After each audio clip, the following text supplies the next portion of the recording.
I'm Al Austin, and I'll be substituting for Dave Moore as we turn the focus of tonight's program inward on our own industry. The subject is television, specifically local TV news. Some of what we have to say is not favorable to the news, but we feel it needs saying anyway. We call our program Good News and Bad News. The good news is profits from your favorite newscast have never been better. The bad news is the programs you see may not be nearly as good as they could be. We'll return right after this.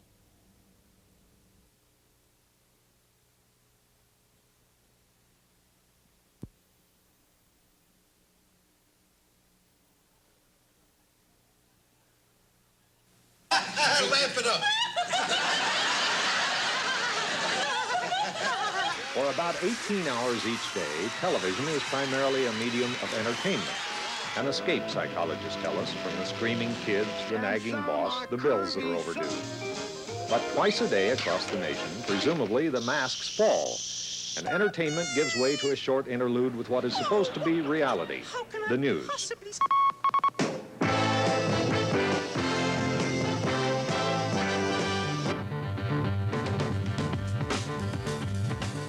This is Newswatch. This is Total News. This is the 10 p.m. report. The four Twin Cities commercial television stations combined spend millions of dollars yearly on their local newscasts. The presentations are polished and they get watched. On any given night, over 1 million viewers in 5 states will see one of these programs. And viewers mean profits.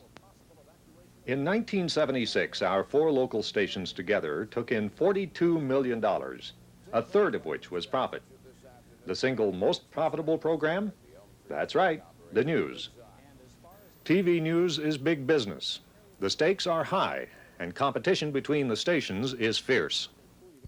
A recent Roper's survey shows that about 2/3 of the American people now list TV as their #1 source of news. TV news is also considered the most believable of all media. That places on our shoulders a tremendous responsibility. The theory is democracy works only if there is a free and informed public. But the critics of local TV news claim we are not meeting our obligation to inform, that in the pursuit of profits, we're placing a higher premium on show business than we are on reporting the important news. In the old days of broadcasting, we had Edward R. Murrow standing on a rooftop in London saying the bombs are falling. That was pretty primitive. I give you now the 20th century news set. This is a little universe in itself that's familiar to every American. Look at it. This mythic anchor desk that we all know, it's part of our collective memory. It looks like a landing strip. There's the weather map. Partly cloudy, clear, partly cloudy, rain, rain, low, high. 104 degrees in Arizona. Now, I ask you, who cares, for instance, that it's 104 degrees in Arizona? What does that mean to Minneapolis? It's part of the idea that this set and the choreography that surrounds it dominate the content of news. The lacquer on the hair, the matching blazers, the banter that goes on between news stories, all of this is part of what I think is an artificial and synthetic environment, and it gets in the way of the traditional forms of American journalism. Ron Powers is the Pulitzer Prize-winning journalist who wrote The Newscasters, a book he subtitled The News Business as Show Business. Like other critics of TV news, Powers feels competition among local stations today has more to do with flashy sets, theme music, and other window dressing than with getting the best stories. Truth is, the backdrop for this interview only helps prove his point. Since last summer, when this was filmed, WCCO has undergone 2 major set changes. And what's more, when the desk from the old set was sold at an auction, the new owner was invited on the air to claim it. The rite of passage took a minute's time from the end of the news program. There's a lot of good journalism on this desk. The main portion of the $20,000 set sold for $175. In its place, a giant, 35 feet long and bristling with concealed communication apparatus. Cost another $20,000. But still, it wasn't quite right. So the current set, a little smaller, a different color scheme, and a glowing 4 in the background. Using parts from the former set, this one cost only about $10,000. WCCO holds second place in the Nielsen ratings. On Channel 9 recently, we've also seen monitors sprout from the woodwork and then just as abruptly disappear again. KMSP is number 3 in the ratings. But at Channel 5, no major changes, none at all since they captured top news ratings in 1975. The critics say the viewer would be better informed if the dollars spent on set changes were used to hire more reporters instead. WCCO News Director Ron Hanberg says some changes, like monitors for live reports, are needed to handle new technology, but that others are simply cosmetic. Why do candy wrappers change packages? Why does a Mary Tyler Moore show change its opening? I mean, why does the world change? Why does Braniff Airlines paint its planes the way they paint them? It's an attempt to be contemporary, to be fresh, to look new. These are cosmetic things, but we have found that they do make a difference to some people. Overall, the local news programs here are quite sophisticated, more restrained than some we've seen elsewhere, even in the larger cities. Still, to learn what the critics are talking about, just turn on your TV at 6 or 10. There you'll find those lavish sets. And they are peopled predominantly by young, attractive faces, in some cases strikingly similar in feature, and often with hairstyles that are remarkably alike.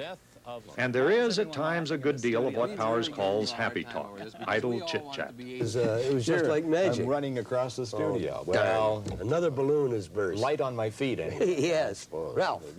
Hey, we had one vote for magpies and birds.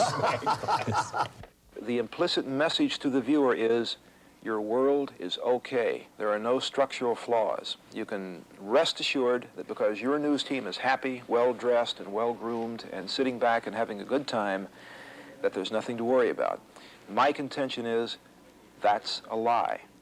The networks have long resisted the approach to news seen at the local level, although there are signs at 2 networks that that's changing. But at CBS, the set is a simple U-shaped wooden desk that hasn't changed in years. And the man who sits at it is a look-alike to no one we've ever seen. Walter Cronkite has been doing news long enough to be called an institution. He has seen the styles of reporting come and go. And right now, he says, he would like to see the style of most local news go.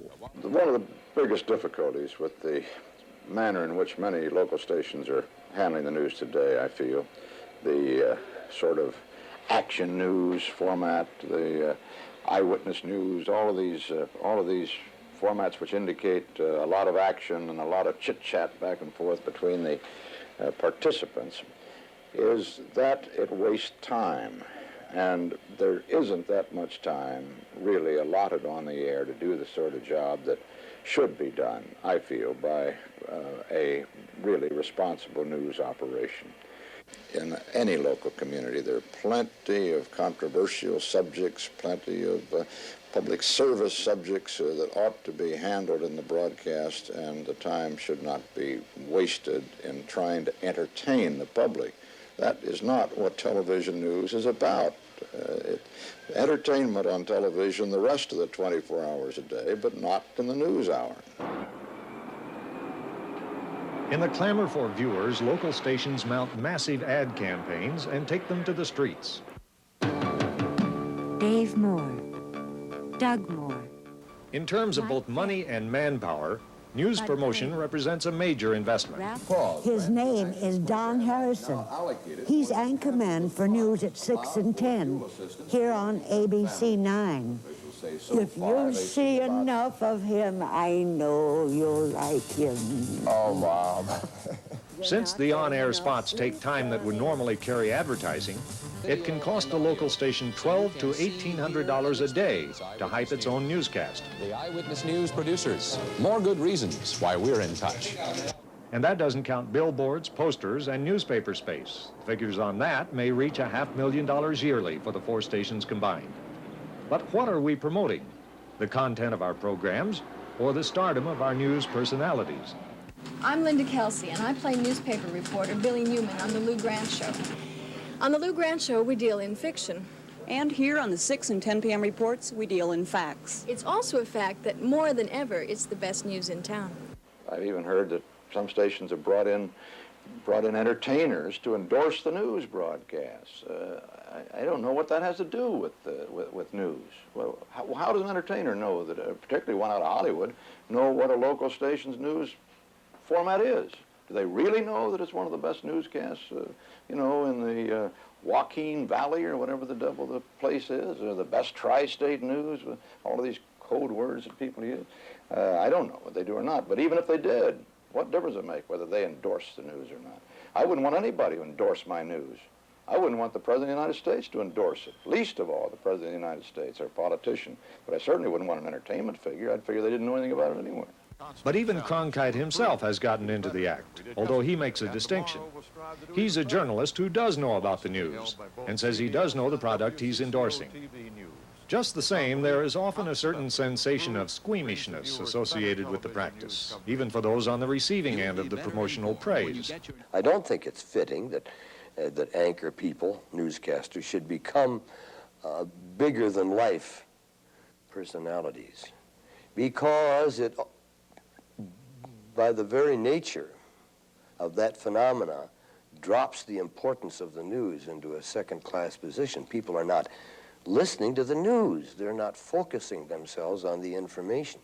It's always difficult, I think, to hype yourself on the air.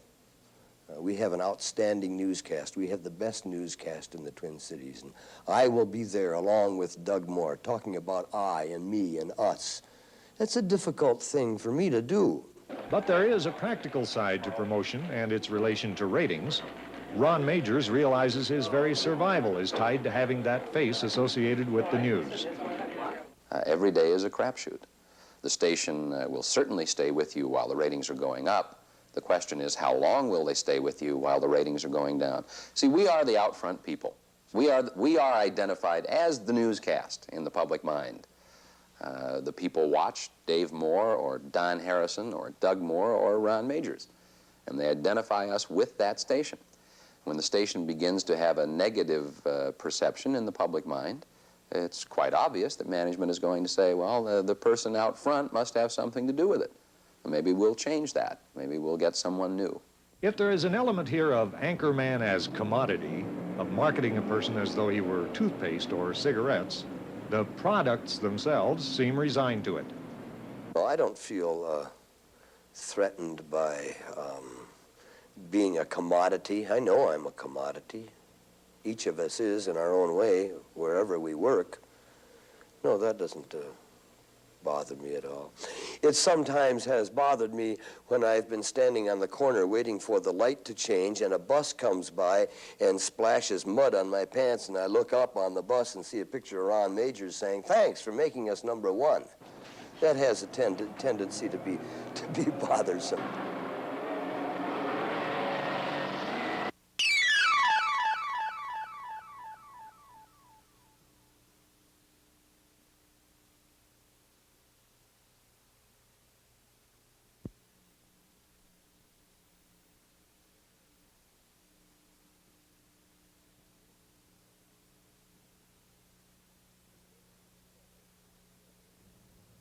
It's the American way, it seems, to want to be #1.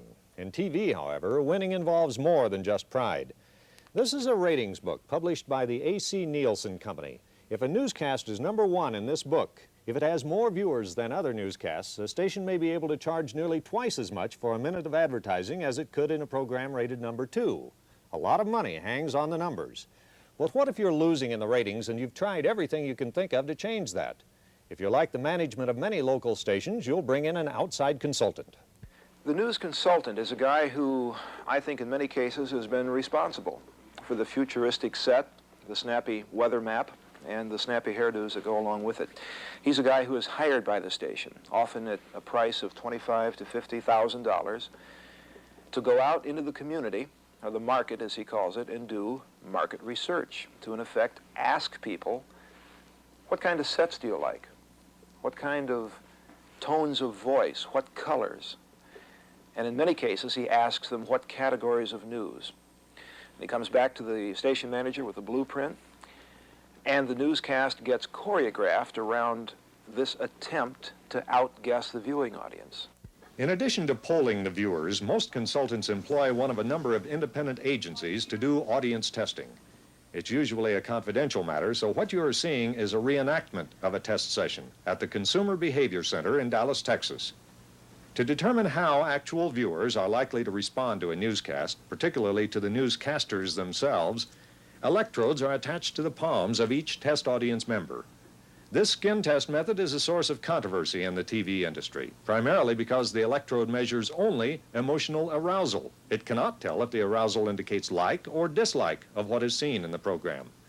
To help overcome that, however, each subject has a series of switches on the chair.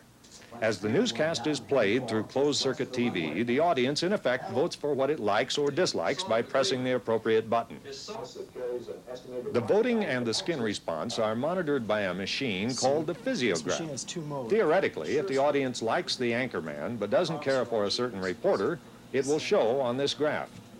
Although we stress not all research is done with skin response, many local stations use the results of audience testing in making the decision whether to hire a particular individual for on-air work. The critics say this has led to hiring people more for their dimples than for their brains, although consultants say they would never be asked to test a person who wasn't qualified for the job. Just the same, there do seem to be unwritten standards dictating what a local TV journalist should look like. Take, for example, Roger Huff. You may remember him as the heavy-set, balding KSTP reporter. But today, Roger Huff works as an electronic technician for a local production house. He is out of journalism entirely, and although he left the profession voluntarily to pursue other interests, he doubts he will ever find on-air work in TV again. If I look at Channel 5 or Channel 4 or Channel 9, all of the anchor people here seem to have the same haircut. You know, they're just turned out of a mold. And I doubt that I would be rehired into the television broadcasting industry. I'm not saying that I wouldn't. I'm not saying that I don't have the talent. I'm saying I don't think in my own mind that I fit the mold of the people that I see today.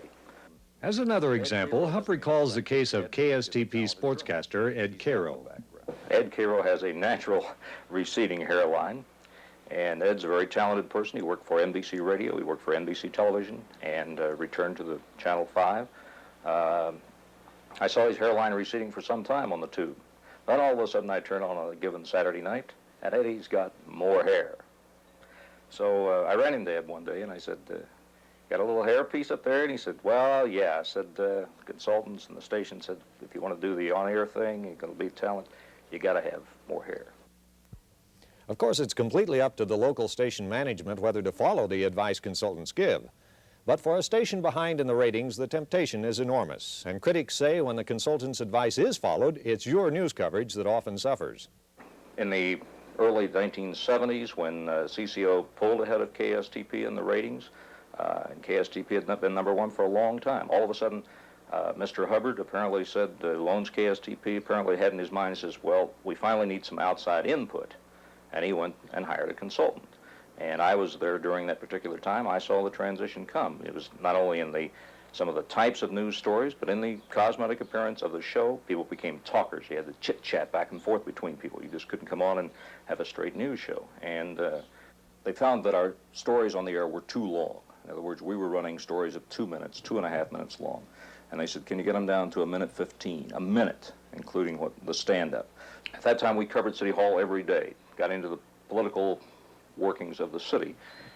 And then all of a sudden, the directive came and said, we're going to close out the St. Paul Bureau. You know, it's no longer that important. Sure, a lot of people live in Ramsey County and are affected by St. Paul, but people are tired of hearing about government. They want some other type of news.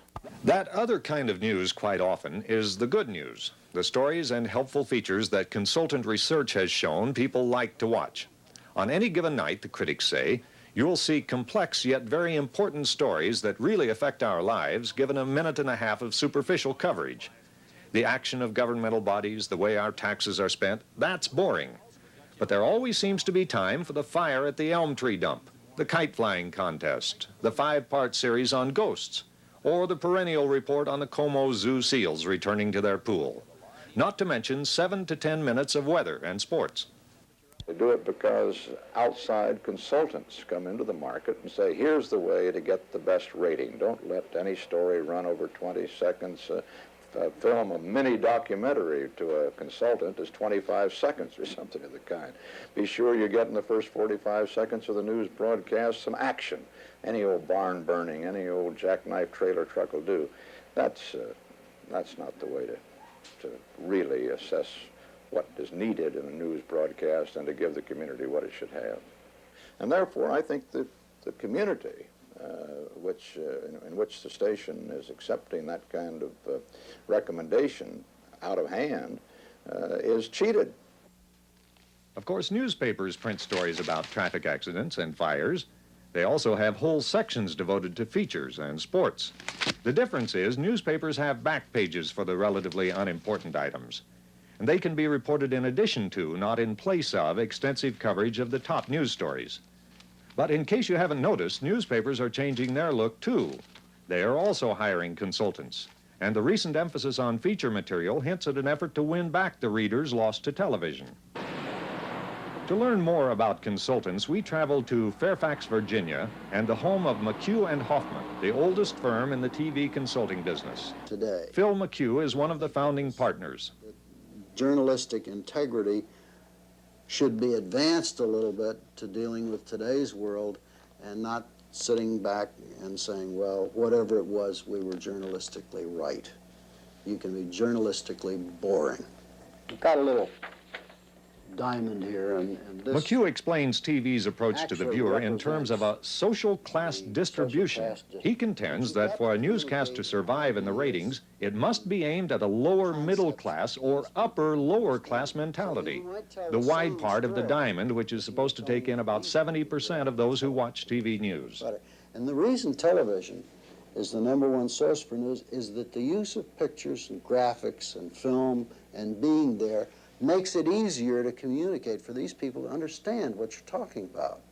It isn't that you do it differently or that the story is different. It's that the story is presented in such a way that they can understand it and comprehend it. And the comprehension has to be to this middle 70% of the audience. Otherwise, you fail. According to McHugh, the light features, the happy talk, the brief news stories, however superficial, have to do with keeping the viewer comfortable. After all, if the viewer gets uncomfortable, he may not watch. It's not factual to believe that people can take 18 hours of other things and a half hour of beating. Most of us, if we're going to get hit, we like to get hit one jab at a time rather than have somebody stand over us and beat our head to death and see if we'll bleed. And the audience is much the same way. They need some relaxation from the tension as they go through it.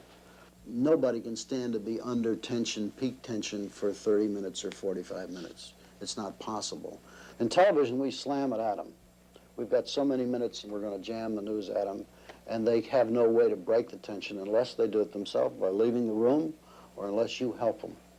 Now, this isn't true every night. There are nights when the news is overwhelmingly important and the whole newscast is pretty tense. They understand that. They go with you on that. But you can't do that every night. They'll abandon. Breaking the tension for the viewer? Helping him stay at ease in front of his set? What can be wrong with that? What can be wrong with carefully researching the market, finding out what the viewers there want, and then taking pains to give it to them? What can be wrong? Just this. You can't edit a broadcast ethically, professionally, even intelligently, it seems to me, if it's done on the dictates of what the people want to hear. That won't work. I don't want to hear any bad news, so I'm going to sit here and dictate by answering a survey to some editor somewhere, don't give me any bad news, just give me good news. I'm going to be the poorest informed member of the national electorate. I'm not even going to be capable of casting an intelligent vote. Certainly, I'm going to wander around as some kind of a brainwashed zombie. And matter of fact, what I'm going to be is a good citizen of the Soviet Union. That's what they do. They give you the good news, not the bad.